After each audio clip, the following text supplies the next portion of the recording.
আসসালামু আলাইকুম প্রিয় দর্শক, অন্য মঞ্চের আলাপ চাইতায় আপনাদের সকলকে আমন্ত্রণ জানাচ্ছি। আপনি কি মনে করেছেন যে 32 নম্বর বঙ্গবন্ধু যেটাকে বলা হয় বাংলাদেশের পোস্টকোড, ধানমন্ডি 32 নম্বর আপনি ভেঙেছেন, আর 32 লাখ বাড়ি ভাঙবেন আওয়ামী লীগ। আওয়ামী লীগ কি এত ভালো মনে করতেছেন? আপনি একটু আওয়ামী লীগের বদনাম করি কি বলেন, তাই না? আওয়ামী লীগ ভাই আপনাদের আওয়ামী লীগ এবং ছাত্রলীগ যুবলীগ কিন্তু ভাই আপনারা যারা এই যে টাকলা ভুয়া পাখি বাদের পোলা হাবি, তারপর আরো যারা যারা এই যে এখন বড় বড় বীর মহাবীর হয়ে গেছেন ভাই, আপনাদের 5টা ভোট নাই, 20টা লোক নাই। আপনারা যদি বঙ্গবন্ধুর বাড়ি ভাঙতে পারেন তাহলে সারা বাংলাদেশে কোটি কোটি আওয়ামী লীগের সমর্থক, লক্ষ লক্ষ আওয়ামী লীগের, ছাত্রলীগের, যুবলীগের, কৃষক লীগের ছাত্র নেতা, যুব নেতা, কৃষক নেতা রয়েছে, এমনকি যুব নেত্রীও রয়েছে। ভাই এখন একটু বিশ্রী ভাষায় বলি, আওয়ামী লীগের যেগুলো যুব নেত্রী আছে তারা পেশাব করা শুরু করলে তো বঙ্গোপসাগরে ভাইসা যাবে বাংলাদেশে জামাত জামাত হেফাজতেরা। শুধু বেড়াকে ফিরে যেতে দেন। এই বাংলাদেশের এই যে রাজাকারের পাহারাদার মিস্টার ওয়াকারকে শুধু বেড়াকে ফিরে যেতে দেন। বাংলাদেশের আওয়ামী লীগের নেত্রী যারা আছে, আপনি মহিলা আওয়ামী লীগ, যুবলীগ যারা আছে, তারা পেশাব করলে ভাইসা যাবে ওই পাখিবাদীর পোলা হাতিরা, ওই টাকলা ভুয়াদেরা ভেসে বঙ্গোপসাগরে চলে যাবে। এটা যারা জানে না, এদেরকে পেটাইতে হবে না। এরা তো বিলাই আটকায় মারতেছে, বললাম আবার শব্দ প্রচার করতেছি। শুধু মহিলা লীগ, মহিলা লীগের নারীদের পেশাবে ভাইসা যাবে পাক বাহিনীর এই উত্তর শরীর। আমি বলে দিলাম আপনাকে, এই 32 নম্বরের ভাঙার কারণে নিজেদের বাড়িঘর ভাঙার আয়োজন তারা করে ফেলেছে অবচেতন মনে, জানাই না তারা। জোশে তো হোশ হারাই হয়েছিল। ইয়ে জোশ নেই আয়েগা। দেখতে পারবেন কবর, আপনি বঙ্গবন্ধু, আপনি কমরেড বাদলের কবর ভাঙেন নাই তো, আপনি কার কবর ভাঙছেন? মুক্তিযুদ্ধের পক্ষ শক্তির মানুষের কবর ভাঙছেন। কমরেড বাংলাদেশের কত? 20,000, 50,000, 1 লাখ, 2 লাখ। কিন্তু এই কমরেড বাদলের কবর ভাঙার প্রতিশোধ, আগুন দেওয়ার প্রতিশোধ এই বাংলাদেশের মুক্তিযুদ্ধের পক্ষের মানুষ নেবে। তারা কিন্তু লাখো কোটি। কারো খবর এই যে যারা বললেন না যে কিভাবে বিলাই মারার, বিলাইরে ঘরের মধ্যে আটকে বাইন্দা মারার ফল বলতেছি, বাংলাদেশে কোনো জামাতির কবর এই দেশে থাকবে না। লিখে রাখেন আপনি, আজকে ডেট দিয়ে আপনার খাতায় লিখে রাখবেন, আমি বেঁচে থাকি আর না থাকি, এই রেকর্ডও থাকবে। বাংলাদেশে কোন জামাত নেতার কবর অক্ষত থাকবে না। আপনি এই দেশে কবর শুধু ভাঙেন নাই, কবর থেকে লাশ তুলে আপনি তাকে পুড়িয়ে দিয়েছেন। এগুলো রিটার্ন আপনি পাবেন না। এগুলো হলো বিলাই ঘরের মধ্যে আটকায় বান্ধা মারা। মারতেছেন মারেন, এখন আপনার পিছিয়ে ওয়াকার আছে, এখন আপনার পিছিয়ে ইউনিস আছে, এখন আপনার পাশে তুরস্ক আছে, এখন আপনার পাশে পাকিস্তান আছে, আরেকজন আছে মহাপরাক্রমশালী খোদা আছে, তার নাম নিতে মানা, ঠিক আছে, ভাষণের নাম তো নিতে মানা, তারা আছে। তো এগুলো কয়দিন থাকবে আপনার কাছে ভাই? একটা দিন তো আপনাকে কেবল 14 মাস হয়েছে, নয় ধরে নিলাম 14 মাস থাকবে, তারপর তো এদের খুঁজে পাওয়া যাবে না। তখন আপনার পরিণতি কি হবে? আপনি কি মনে করেন যে ছেলেটা জয় বাংলা স্লোগান দেওয়ার কারণে আপনি তাকে গরু চুরের মতো মারলেন, সেই লোকগুলো আপনাকে ছেড়ে দিবে? আপনি যেদিন পরামর্শ দিবেন, ছোট ভাই এটা করো না, এটা রিটার্ন দিতে যাও না, গণতন্ত্র চায়, আমি যখন বলবো ভাই এটা করো না, ওরা মারছে মাফ করে দাও, আরে ভাই আপনি তো দূরের কথা, আমি তো দূরের কথা, জননেত্রী শেখ হাসিনার কথা ছাত্রলীগ আর মানবেন আগামীতে? তারা এত নির্যাতিত। যে লোকটা না খেয়ে থাকে, যে লোক আগে মানুষকে বাজার করে দিত, খাওয়াইতো, পড়াইতো, তার ঘরে বাজার নাই, তার বাচ্চার দুধ আনতে পারে না, তার বউ অসুস্থ, তার সন্তান অসুস্থ, বাবা জেলে, মাকে লাথি মারছে, আপনি তাকে, সেই ছেলেটাকে আপনি কিভাবে বুঝাবেন? যার মা বৃদ্ধ 70 বছরের মাকে লাথি মারলো তার পুত্র ছাত্রলীগ করার জন্য, সেই ছেলেটাকে আপনি কিভাবে বুঝাবেন? তো বিলাই আপনি ঘরে বাইন্দা মারতেছেন না, তো এই বিলাই আপনি কিভাবে ঠেকাবেন? এই বিলাই তো রুখে দাঁড়াবে, তখন তো কারো কথাই সে শুনবে না, তার বাপের কথা শুনবে না, তার মায়ের কথা শুনবে না, কারো কথাই শুনবে না, শুনতে পারে না, তার জীবন চলে গেল, সে কারো কথা শুনবে না। আপনি দেখতে পারবেন যারা বঙ্গবন্ধুর ভাস্কর্যে পেশাব করেছে, তাদের বাপের কবরে ছাত্রলীগের পোলাপানো পেশাব করবে না, ওখানে গরুর ঘর বানাবে, ঘোড়ার ঘর বানাবে, ওখানে গরু ছাগল দিয়ে পেশাব করাবে। আপনি নিশ্চিত থাকেন। যারা আওয়ামী লীগ তো গোলাম আজম, দেখেন কি একটা পৃথিবীর অষ্টম আশ্চর্য। দেখেন যেখানে বঙ্গবন্ধুর জানাজা ঢাকায় করতে দেওয়া হয় নাই, অজপাড়াগায় 19 জনকে দিয়ে জানাজা করাইছে, মাত্র 19 জন। সেইখানে ঢাকায় গোলাম আজমের জানাজা করতে দিচ্ছে আওয়ামী লীগ। এত উদারতা ভালো না, সামটাইম এত উদারতা কিন্তু ভালো না। আজকে এই গোলাম আজমের কবরে কিন্তু মানুষ পেশাব করবে, এই জেলা রাজাকার সাইদের কবরে কিন্তু মানুষ পেশাব করবে। এটা হলো বিলাই মারার ফল। ঘরের ভিতরে বিলাইকে আটকায় মারা। এখানে বিলাই মানে আওয়ামী লীগ, ছাত্রলীগ বা যুবলীগ বা মুক্তিযুদ্ধের পক্ষের মানুষ, এই যে মারতেছে, এগুলো থাকবে না। আপনি যত ষড়যন্ত্র করে ঢাকা বিশ্ববিদ্যালয় দখল করেন আর জাহাঙ্গীরনগর বিশ্ববিদ্যালয় দখল করেন, জনগণ এগুলো দেখতেছে, এগুলো ওয়াচ করতেছে। যখন বাংলাদেশে এই যে বিলাইরা মাঠে নামবে, কারণ আপনি তো দেয়ালে পিঠ থেকে ফেলেছেন, তা তো যাওয়ার জায়গা নাই, আপনাকে এতবার মারতেছে। মানে সোজা কথা বলে দেই, আমাদের গ্রামে একজন, এটা সত্য ঘটনা, আমাদের গ্রামে, নামটা বললাম না সঙ্গে থেকে, আমার বন্ধুর বাবা, ঠিক আছে, আমাদের ঘনিষ্ঠ মানুষ, আমাদের পাড়া, সবাই তাকে চিনে, তিনি তালা সাবিয়াল, নামটা এতে বুঝে গেছে সে কে। তিনি বউরে শুধু মারতেন, পেটাইতেন, প্রতিদিন পেটাইতেন, প্রতিদিন।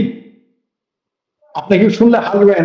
ঠিক তার 8 বছর পরের ঘটনা হইলো এখন পর্যন্ত সে এখন বউরাতে মাইর খা। মানে সে 8 বছর পিটাইছে। এটা হলো আজ থেকে 25 বছর আগের কথা বলতেছি। এই যে আমার ওই পড়াই নামটা মুখে চলে আসছিল, ওই কাকাকে এখন, আমার প্রতিবেশী কাকাকে তার বউ এখনো পিটায়। মনে রাখবেন, সে যে বউ নিরীহ, যে স্বামী ধমক দিলে পেশা করে দিত, সে আমার কাকি, সেই কাকি কিন্তু কাকাকে আজীবন পেটাইতেছে। এটাই ঘটবে, এদের দশা এটাই ঘটবে। আর সেই জায়গায় তো বাংলাদেশ আওয়ামী লীগ তো ওই নিরীহ কাকি না আমার, ওটা তো আমার ওই বন্ধুর নিরীহ মাটা না, ওই কাকার নিরীহ বউ না। ছাত্রলীগকে এরাই বলতেছে, এরা বলে ফেলতেছে তো, অলরেডি বলে ফেলছে হাড্ডি কুড্ডি পাওয়া যাবে না, বলছে না, ইলিয়াস বলছে কালকে হাড্ডি কুড্ডি পাওয়া যাবে না, রাশেদ বলছে অস্তিত্ব বিলীন করে ফেলবে। এক একজন এক এক কথা বলছে। আর আমি জামাল করে ভাষায় বলেছি, বিলাই মারার ফল হবে ঘরে বিড়ালকে ঘরের ভিতরে আটকে পেটানোর ফল হবে পেটে, জামাল করে ভাষায় বলি পেটে পাড়া দিয়া গোবাই করবে। ওই যে সাইফুল পাতন টিটো লিখেছে যে যারা টাকলা পদের মাথায় গু ঢালতে পারবে তাকে সে 1 লক্ষ টাকা দিবে। আরে ভাই, সময় আসুক না, গু কেন? ওরা তো আপনি মাথায় খুঁজে পাবেন না গু ঢালার জন্য, আপনি কোথায় পাবেন? ওরে পাবেন কোথায় আপনি? এই দেশের টিটু সেই সময়ই পাবে না, ওই টাকা লাগবে না, বরং টিটুরে টাকা দিবে। এই ঘোষণা দেওয়ার জন্য টিটুরের উল্টা টাকা দিবে মানুষ। মানুষ এত ঘেন, শোনেন, পেটে পাড়া দেয় এদের গুবাই করবে। নিশ্চিত থাকেন, এই বিলাই মারার ফল ডক্টর ইউনূস এবং তার উপদেষ্টা উপদেষ্টি, এগুলো আমি বলতেছি এই জন্য না যে এগুলো কেউ করুক, এটা আমি চাই না, কারণ আমরা মানবিক মানুষ, আমরা মানবাধিকার করি, আমরা চাই না এটা ঘটুক। কিন্তু হিস্ট্রি রিপিটস ইটসেলফ, ইতিহাসের পুনরাবৃত্তি ঘটে। আপনি যেমন আমার এলাকায় আরেকজন ছিল, আমি অনেকেরই বলি যারা বউয়ের সাথে খারাপ ব্যবহার করো, ভাই দেখেন একটু বুঝা হন, তখন কিন্তু বুঝবেন বউ কি কাম করবো। আমি অনেকেরই বুদ্ধি দেই, যারা বউরে পেটায় বা বউরের সাথে খারাপ ব্যবহার করে, সবাই আমি বলি, আমার এলাকার সবাই এটা জানে, যখনই বউর সাথে খারাপ ব্যবহার শুন, বউ যেদিন বুঝা হবো সেদিন কিন্তু এই বউ তার গার্ডিয়ান হয়ে যাবে, তখন কিন্তু বিপদে বলবি। এবং সবাই বিপদে আছে, যারা এই কামগুলো করছে, বউ পিটাইছে যৌবন কালে, তারা কিন্তু বুড়া বয়সে বউয়ের মায়ের খায়। এটা আমার চোখে দেখা জিনিস, এটা আমি নিজের চোখে দেখছি, একটা না দুইটা না, শত ঘটনা আছে, বুঝতে পারছেন? আমিও এখন বউ দেখে ডরে, আমি নিজে এখন বউ দেখে ডরে, এত বড় বীর আমি, বুঝতে পারছেন? কারণ কি? কারণ ভয় তো এই ঘটনাই ঘটবে, এদের পেটে পাড়া দেখবো। এবার এই ইউনুসারা কে পালায় যাইতে যদি না পারে, তাহলে কি করে নিতে হবে? অলরেডি বিএনপি রাখনা আজকে বলে ফেলেছে, আপনি আমি কি বলবো এত পরিণতির কথা। বলছে আওয়ামী লীগ তো তাও ভারতে পালাইতে পারছে, আমাদের বঙ্গোপসাগর ছাড়া উপায় নাই।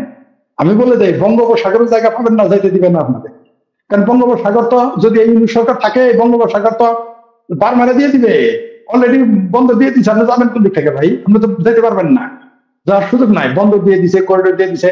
আর যদি মার্শাল্লাহ, আল্লাহ না করুক, মানে বাব্বাদীদের ভাষা আল্লাহ না করুক, এই সরকার 3 বছর টিকে, তাহলে তো এই দেশই থাকবে না। আমি অলরেডি ব্রিটেনের একজন দীর্ঘদিন থেকে তিনি থাকেন, তিনি আওয়ামী লীগ করার লোক, মুক্তিযুদ্ধের পক্ষে লোক, কিন্তু কট্টর আওয়ামী লীগ, মানে আওয়ামী লীগের নামই শুনতে পারেন না, বঙ্গবন্ধু সরকারের নামই শুনতে পারেন না আওয়ামী লীগের, কারণই না। তিনি আমাকে বলেছেন রাখো তোমার, মানে রাখো তোমার এই আওয়ামী লীগ বিএনপি, দেশ থাকবে নাকি? দেশ থাকবে নাকি এই সরকার ক্ষমতায় থাকে? তো আর যদি দেশটা থাকে তাহলে কি ঘটবে? এরা রিটার্ন করবে, আওয়ামী লীগ তো রিটার্ন করবে, আমি ফেরাইতে পারবেন না। অনেকে আবার ভাবতেছে কি যে শেখ হাসিনা মারা গেলে তো আওয়ামী লীগ শেষ, তাদের উদ্দেশ্য বলি, আপনারা আরো বোকার সঙ্গে বাস করতেছেন। শেখ হাসিনা পাইতে থাকলে তো কন্ট্রোল করার একটা লোক থাকলো, শেখ হাসিনা দোয়া করেন শেখ হাসিনা পাইতে থাকুক। শেখ হাসিনা যদি না পাইতে থাকে তাহলে জামাতের কপালে বহু দুঃখ আছে, শেখ হাসিনা যদি না পাইতে থাকে বিএনপির কপালে খুব দুঃখ আছে, কারণ এখনো একটা লোক আছে কন্ট্রোল করার মতো, বলবে তোমরা থামো, হয়তো দাঁতে বুকে পেটে বুকে পাথর নিয়ে চুপ থাকবে। শেখ হাসিনা না থাকে, যারা বলছেন শেখ হাসিনা তো বুড়া হয়ে গেছে, কয়দিন পর মারা যাবে, তখন আওয়ামী লীগ শেষ, তাদের উদ্দেশ্যে বলি, এই যে বিলাই পিঠে, বিলাইকে দরজা ধরালা, কেসি গেট, এগুলা আটকে বাইন্দা পেটানোর ফল আওয়ামী লীগ শেখ হাসিনা পাইছে না থাকলে কন্ট্রোল করা কেউ থাকবে না, পাগলা কুত্তার মতো পিটাবো তোমাদের, পাগলা কুত্তার মতো, চিন্তা করতে পারবে না, কেউ থাকবে না কন্ট্রোলে। যারা মনে আওয়ামী লীগ ফিরবে, শুনেন 10 বছর আগে আমি একটা পোস্ট দিয়েছিলাম আজকে থেকে, সেটা আমার স্ক্রিনশট আছে, আপনাকে দিব বা পোস্ট দিব। 10 বছর আগে আমি বলছিলাম যে আওয়ামী লীগের পতন একদিন ঘটবে, কারণ এরা যা করতেছে এটা ভালো করতেছে না।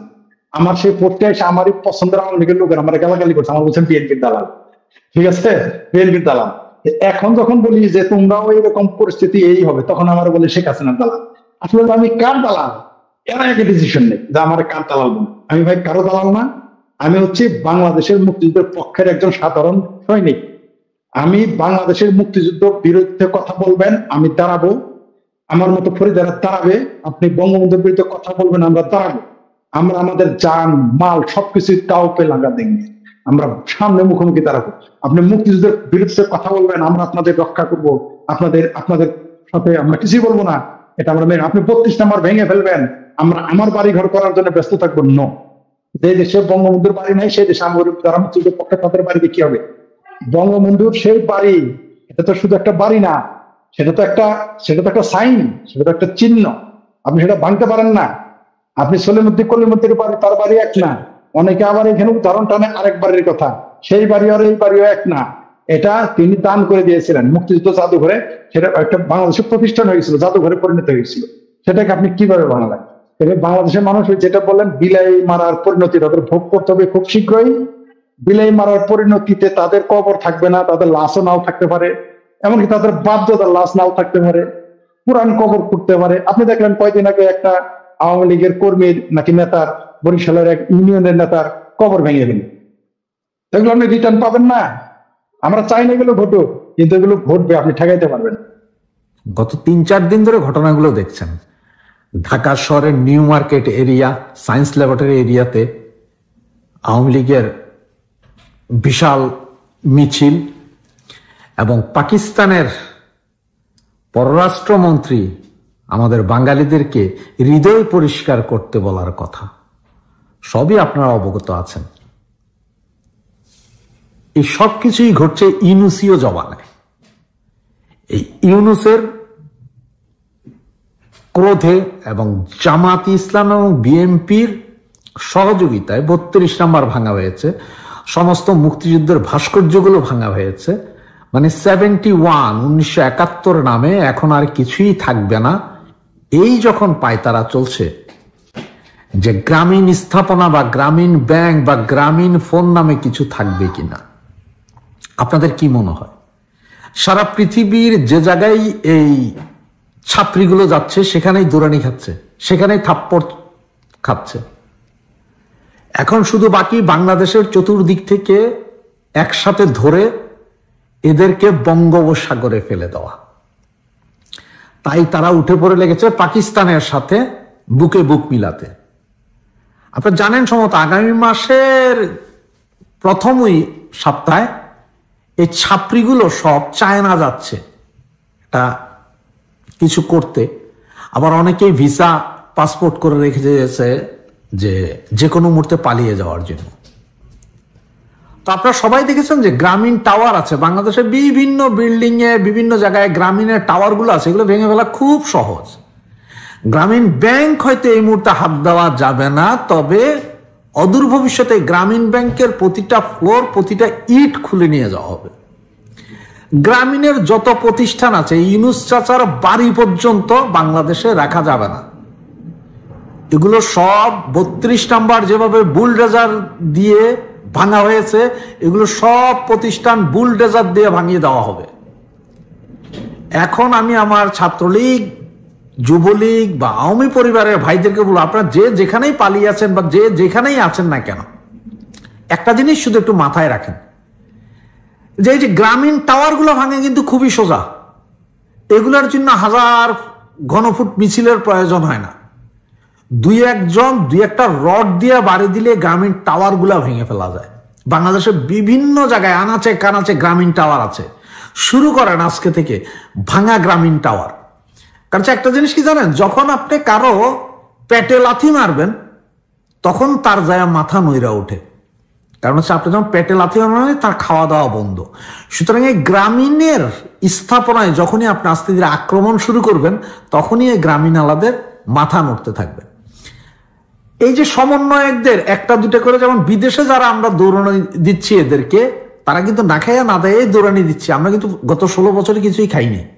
তা আপনারা যারা দেশে আছেন, যারা বুক ফুলে হাঁটছেন, তারা কেন দুই একটা ছোটখাটো সমন্বয় হইল ধোলাই করতে পারতেছেন না।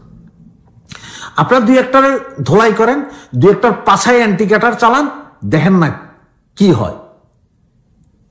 গত 1 বছর আমাদের মিছিল বাড়িতে 8 জন, 10 জন, 15 জন বা 20 জন নিয়ে, আর গত সপ্তাহে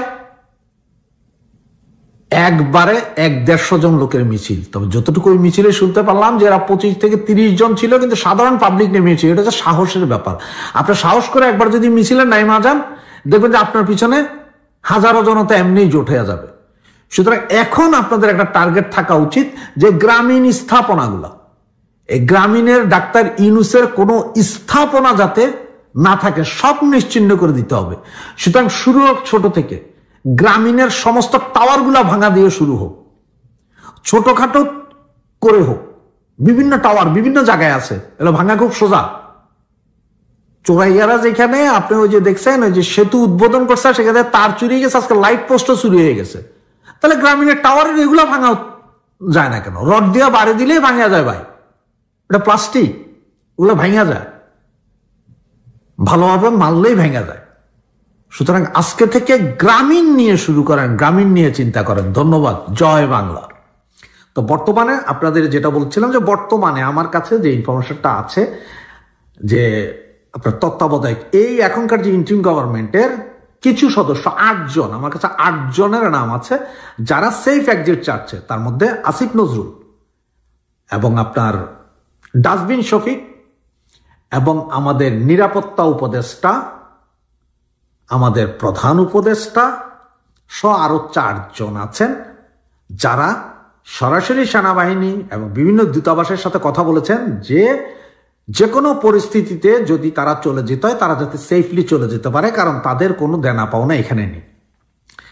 এখন আপনারা অনেকে হয়তো জানেন বা অনেকে হয়তো জানেন না, আমাদের প্রধান উপদেষ্টা যিনি আছেন, উনি তো টিভিও চালাইতে পারেন না, সেটাও ওনাকে শফিক করে দিতে হয়। উনি শফিকের হাতে এখন কুক্ষিগত।